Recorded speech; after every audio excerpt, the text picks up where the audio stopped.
L'histoire des Vikings, marins et guerriers scandinaves, est fascinante et complexe. Originaires des territoires de l'actuelle Norvège, Suède et Danemark, ils ont marqué l'histoire européenne et mondiale par leurs expéditions maritimes, leur commerce et leur influence culturelle. Dans cette saga, nous allons explorer la vie de ces peuples intrépides en 16 parties qui couvrent les aspects clés de leur civilisation. Origine et société viking. Les Vikings provenaient de la Scandinavie, une région aux paysages diversifiés allant des fjords montagneux de Norvège aux plaines boisées de Suède. Le climat rigoureux a façonné leur mode de vie et renforcé leur résilience. La société viking était divisée en 3 classes principales: les jarls, nobles, les carls, hommes libres, et les thralls, esclaves. Les jarls contrôlaient les territoires, tandis que les carls étaient des fermiers et artisans, et les thralls travaillaient sans liberté. Début de l'ère viking, fin 8e siècle, l'attaque de Lindisfarne en 793 a marqué le début de l'ère viking. Cet événement a été une surprise pour l'Europe chrétienne, mettant en lumière la rapidité et l'efficacité des raids maritimes vikings. Des hypothèses incluent la surpopulation, la recherche de terres cultivables, et des facteurs économiques tels que la quête de richesses et de nouveaux marchés commerciaux.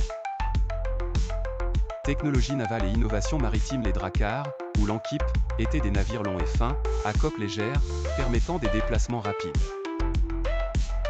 Leur construction incluait des techniques de calfeutrage pour assurer l'étanchéité et des voiles colorées pour le prestige. Les knarrs, utilisés pour le transport de marchandises, étaient plus larges et conçus pour les longs voyages commerciaux en haute mer. Raids et conquêtes en Europe. Les attaques répétées des monastères et des villes anglaises ont abouti à des colonies durables, notamment à York, Jorvik, un centre de commerce florissant. Les Vikings ont aussi envahi des régions de la France, attaque sur Paris en 845, naviguant sur la Seine et d'autres rivières intérieures. Ces raids ont souvent contraint les dirigeants à payer des rançons pour éviter plus de destruction. Colonisation et développement du Danelaw. Le Danelaw était la région de l'Angleterre sous contrôle viking. Elle comprenait des lois et coutumes spécifiques influencées par la culture scandinave. Les colons vikings se sont intégrés et ont influencé l'agriculture, l'architecture et la structure sociale, tout en maintenant une certaine autonomie politique vis-à-vis des royaumes anglo-saxons. Exploration et colonisation nordique. L'Islande a été colonisée autour de l'an 874, tandis que le Groenland, découvert par Éric le Rouge, a été colonisé vers 985. Ces terres ont servi de base pour les explorations ultérieures. Les expéditions de Leif Erikson ont conduit à la découverte du Vinland. Les vestiges trouvés à l'Anse aux Middos prouvent la présence viking au Canada, vers l'an 1000. Les secrets cachés des Vikings nous plongent dans un univers où la science, la magie et l'aventure se mêlent habilement. Loin de se limiter à leur réputation de pillards, les Vikings ont maîtrisé des technologies avancées et ont laissé une empreinte indélébile sur l'histoire. Commençons par explorer leur maîtrise de la navigation, qui n'était rien de moins qu'étonnante. Les Vikings se déplaçaient sans boussole, avant son apparition, grâce à des outils ingénieux comme la pierre de soleil, capable de capter la lumière polarisée du soleil pour guider leur voyage même par temps nuageux. Les sagas nordiques relatent ces aventures maritimes, démontrant un savoir-faire qui dépassait largement celui de leurs contemporains dans le domaine. Le compas solaire, avec ses disques gravés, illustre encore cette ingéniosité, permettant de maintenir un cap juste grâce à l'astre du jour, témoignage d'une connaissance avancée des phénomènes astronomiques. Au-delà de la science, la société viking était imprégnée de pratiques ésotériques et de croyances mystiques. Le cerf, par exemple, était une forme de magie chamanique exercée par les Völva qui, à travers des trans et des rituels complexes, tentaient de manipuler le destin. Cela révèle une dimension spirituelle fascinante où magie et religion se confondaient. Les rituels complexes, parfois accompagnés de sacrifices, renforçaient ce lien mystique avec le divin, se déroulant souvent en des lieux sacrés comme des clairières magnifiques ou des arbres millénaires. Dans cette riche cosmologie, Yggdrasil tenait une place centrale, reliant les 9 mondes de l'univers viking. Asgard, Midgard, Hel, et bien d'autres, tous étaient connectés par cet arbre mythique. Profondément ancré dans la culture nordique et traduit par les runes sacrées, symboles de pouvoir et de sagesse. L'utilisation des runes allait au-delà de l'écriture, elles incarnaient des forces mystiques et magiques, servaient à bénir ou protéger, et étaient même gravées pour enchanter armes et autres talismans. Même la mort revêtait une importance particulière, avec des rites funéraires ultra complexes qui révélaient les préoccupations liées à l'au-delà.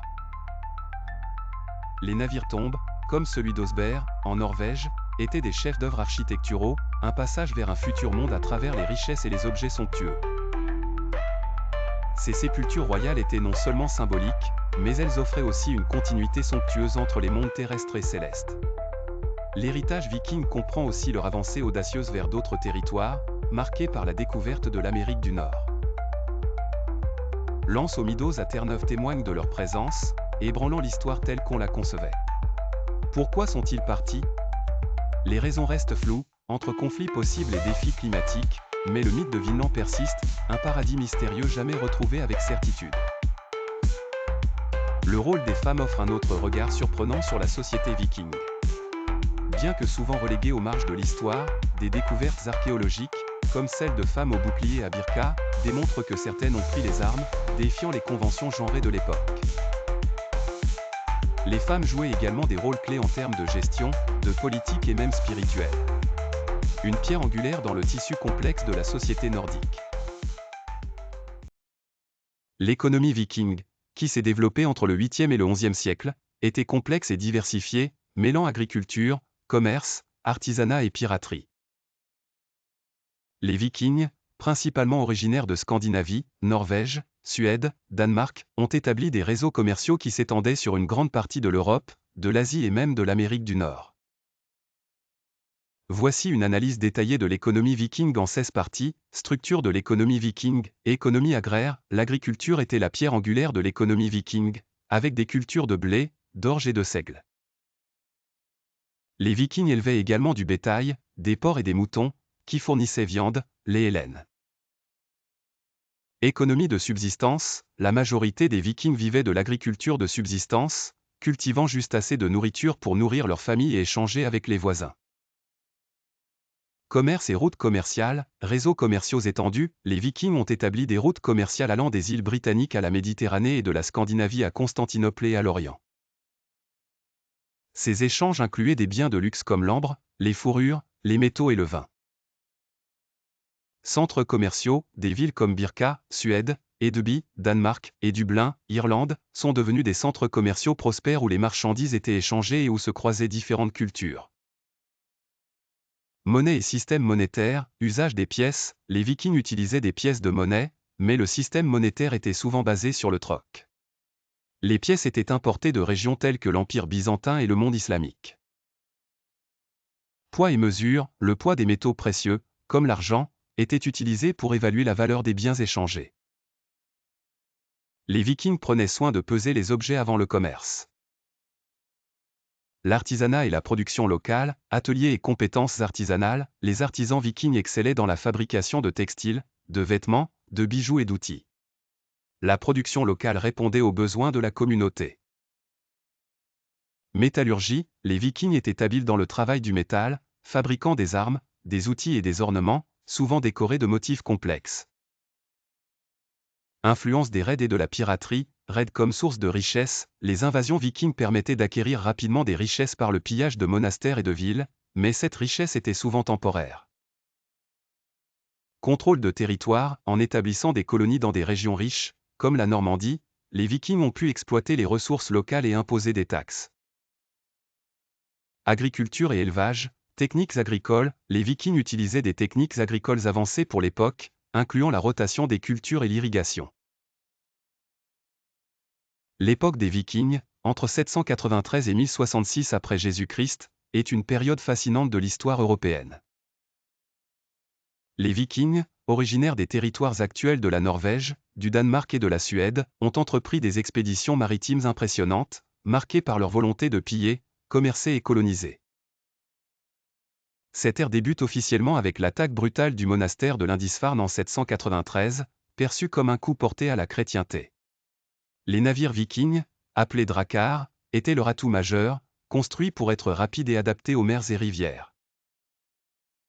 Leur technologie et compétences en navigation étaient révolutionnaires, utilisant compas solaires et observation des étoiles. Trendant vers l'ouest, les Vikings se sont établis dans les îles britanniques, créant le Danelaw en Angleterre, une région sous leur contrôle. En France, ils ont remonté la Seine, pillé Paris sous la conduite de Ragnar Lodbrok, et ont fondé la Normandie lorsque le roi Charles III céda des terres à Roland. Vers l'est, les Suédois, appelés Varegs, ont établi des routes commerciales jusqu'à Constantinople. Ils ont fondé des avant-postes comme Novgorod et Kiev, tandis que certains ont servi comme mercenaires dans la garde varangienne. Dans l'Atlantique Nord, les Vikings ont colonisé l'Islande et découvert le Groenland avec Éric le Rouge. Leif Erikson, son fils, aurait atteint Vinland, probablement l'actuelle Terre-Neuve au Canada, marquant le premier contact européen avec l'Amérique du Nord, bien que la colonie fût temporaire. Les raids vikings ont significativement influencé la langue anglaise. Ils ont introduit divers systèmes juridiques et administratifs. Les sociétés locales ont souvent répondu en résistant ou en s'adaptant, comme l'a fait le royaume de Wessex sous Alfred le Grand. Les Vikings se sont peu à peu christianisés, modifiant leurs relations avec l'Europe. Des royaumes vikings comme celui de Dublin sont devenus des centres commerciaux influents. La fin de cette ère est souvent marquée par la bataille de Stamford Bridge en 1066, annonçant la fin des grandes expéditions. Les Normands, descendants des Vikings, continuèrent à modeler l'histoire européenne avec des événements comme la conquête de l'Angleterre par Guillaume le Conquérant. Économiquement, les Vikings ont contribué à l'établissement de routes commerciales entre la Scandinavie et plusieurs marchés. Leurs trésors retrouvés révèlent des connexions mondiales, incluant des artefacts du Moyen-Orient. Leur avancée dans la construction navale, permettant de contourner des obstacles terrestres avec leurs dracars, démontre leur ingéniosité.